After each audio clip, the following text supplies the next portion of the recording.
Okay, good morning, everybody. Welcome back to the Wilton Report, and this is your weekly chat about all things real estate, specifically this week, interest rates and the effect of interest rates on real estate purchases. So, again, I always say you kind of have to sleep under a rock not to hear about the news. I don't actually watch the news. I do look at the financial news, but I don't watch news, but it is all over the place. Inflation is up, right? We're not going to talk about that today.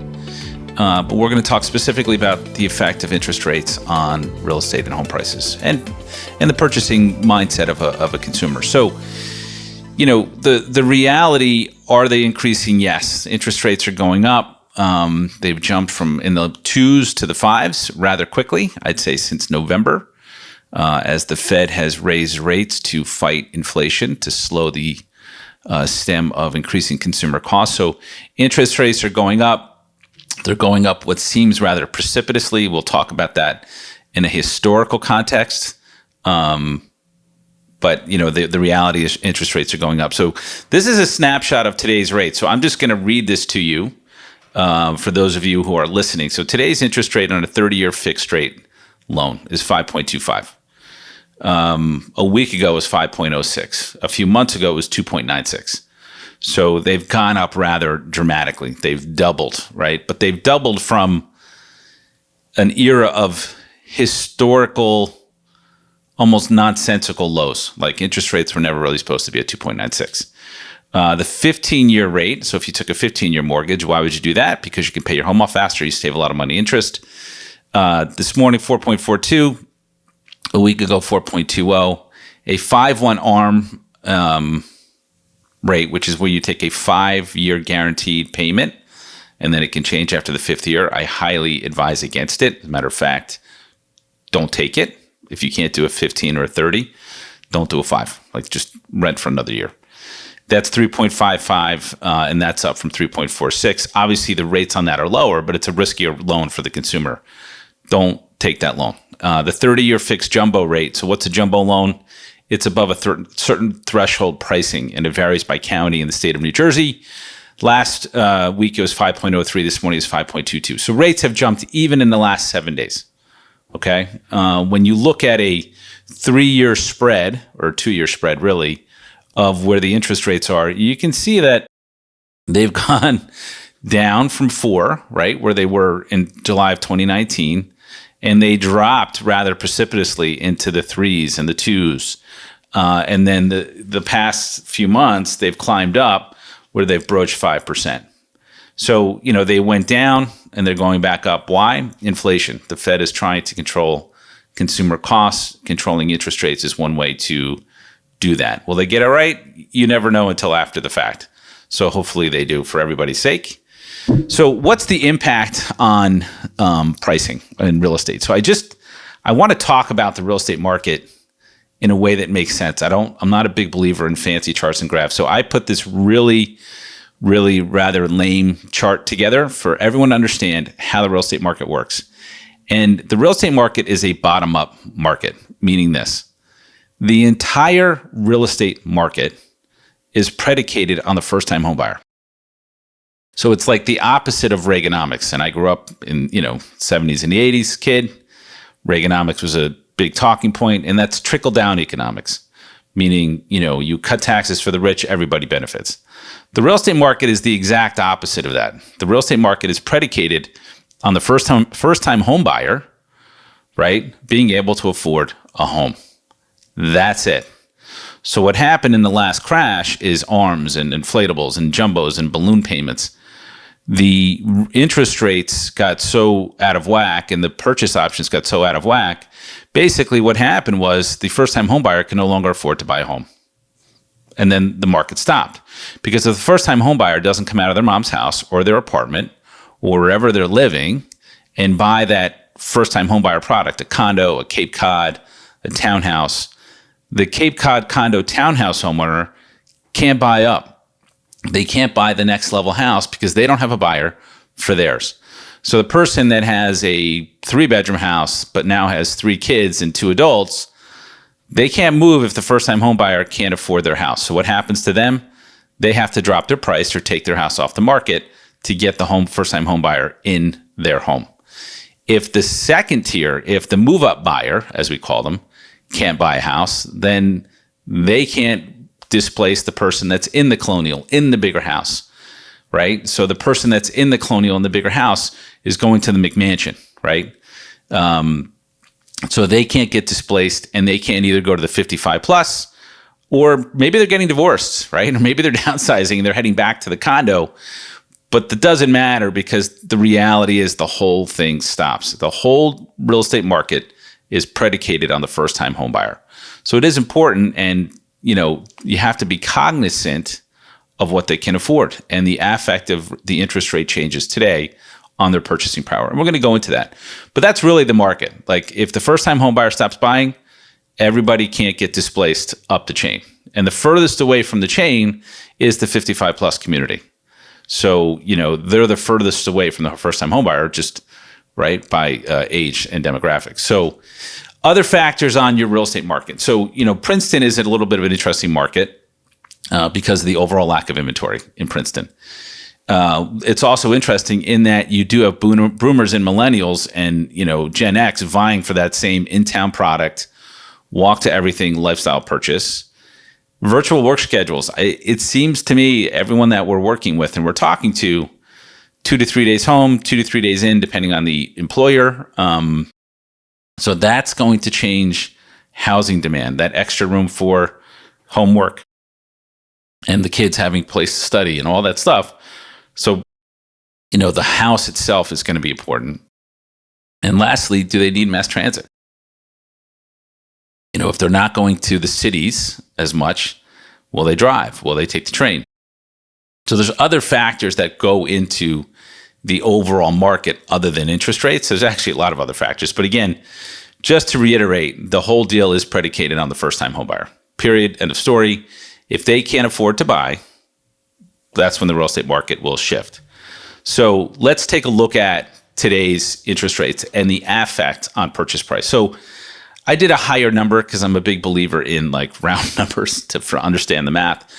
So if you were to buy a $500,000 home, which is not necessarily a first-time homebuyer product, okay, but it's probably an average priced home for the market area that I'm sitting in today, other than Princeton. Princeton's $1 million, which is freakish.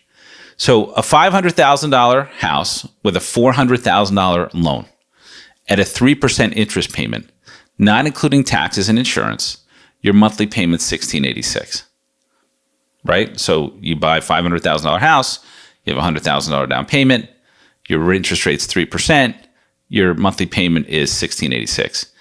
You buy that same house, right? The rates have shifted. $500,000 house, $400,000 loan, same thing.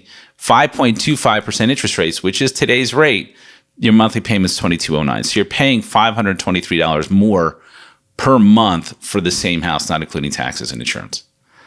So is that significant? Yeah, that's not insignificant amount of money for someone to spend per month on a home. It's not hugely significant as far as a $500,000 asset is concerned, but it is significant in terms of somebody's ability to say, okay, after I pay for transportation and food and clothing and everything else, I can afford this house. Maybe that changes that paradigm, and then they have to buy down, or they have to wait, and they have to save. So those are the things to keep an eye on as the interest rates continue to rise. So the other thing too, I've always counseled people is people don't buy houses because of interest rates. What house they buy may change. Where they buy may change. The urge to buy doesn't change. So why do people buy houses? I always consider it a lifestyle decision. So birth, death, divorce, marriage, promotion, demotion, new job, you get fired, your kids get born, kids leave, they go to college, you want to downsize, your kids come back, you retire, you unretire. Real estate is just a reflection of the life cycle. Interest rates are the consumer's ability to afford a purchase decision. So, as we go through what we would call a shifting market where interest rates are headed up, people are very cognizant of that. They're looking to close earlier. They're looking to close and rent back to the existing homeowner. You're going to see the nature of the real estate transaction change. But does this mean that we're in a buyer's market? No, it actually doesn't. And probably not for the near term that we would be. So it's just something to keep an eye on. I like to explain things in a way that people are going to understand. Right. But again, rates and costs, that's what this is. It's a monthly cost. So it's, you have to look at the house in terms of why they're buying. I just got married. I want to buy a house. Great. Can't afford Princeton, so I'm going to buy in Hamilton. Or I can't afford Hamilton, I'm going to buy in Pennsylvania. So things change as we go. So what do you make of all this? Like, what do I make of all this? I will always give everybody the same advice. Buy the worst house in the best neighborhood that you can. Buy the worst house in the best town that you can. And buy the best town, one that has a history of weathering any sort of real estate storm. Princeton is one of them. We've gone over why in the past. So real estate does have rules. Location does, in fact, matter. If you are an hour from the closest mass transportation and gas prices have doubled, well, that will affect your home value. It just is what it is. Schools do matter to the consumer. So, as you do your research on schools and school reports, people will pay a premium to get into a district that has better schools. There's a lot that goes into it that's political and all this other stuff. But that being said, people do pay a premium. So that goes back to buy the worst house in the best district, if that makes sense. Transportation matters. Access to mass transit does matter. Even if I'm only going to the city 2 to 3 days a week, do I want to drive it or do I want to take the train? I think I'd rather take the train. I'm very grateful that I don't have to make that commute 3 to 5 days a week. But if I did, I'd probably go to the train station and taking the train. And amenities matter. Not only house amenities, right? That extra bathroom because now everyone's home 2 days a week working from home. The room for the kids or myself to have a home office or study. But the town, like the lifestyle does matter. So, as you're making your purchase decisions, please keep these things in mind because they do matter. Like, don't make an impulse purchase. Connect with your local realtor. Call us, right? Anytime. We're here to help answer any questions you have. But just, forewarned is forearmed. So I wanted to take a minute today just to kind of make sense of the interest rate shift. And it is a shift. It's rather dramatic.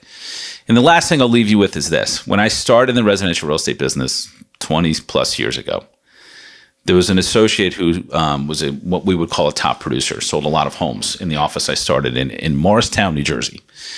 And when I started, interest rates were about 10.5%. And I really didn't know what that meant because I was in my 20s. Didn't matter if somebody wanted to buy a house, I was going to sell them a house. I was going to find a way. I remember when the interest rates dropped below 9%. And she sent out a letter to all of her customers and her past customers and anybody she knew. And she said very simply, when the rates came under 10, the market is back. So think about that. Historically, rates are in 5.25%, 6%, whatever they go to. That is a historical norm. It will lend some level of balance to the market. You cannot see year-over-year price increases the way we've seen it. We've talked about that. They did have to come to an end. Will it come to an end? In the near term, no. In the midterm, yes. You will see prices leveling off, and you'll see normal appreciation. You'll see normal price gains. And then the rules that we're staring on the screen, location and schools and transportation, they will come into play. So as you're making your purchase decisions, make them accordingly, right? Just remember, worst house in the best town, worst house in the best neighborhood is always my advice to buy. So that's it. I hope today's Wilton report made sense of what's going on in the market. That's why we are here. You can connect with us anytime, 609-577-6786 on my mobile, or you can check us out on YouTube at the Wilton Report, and look forward to seeing you guys and hearing from me next week. Thanks, everybody.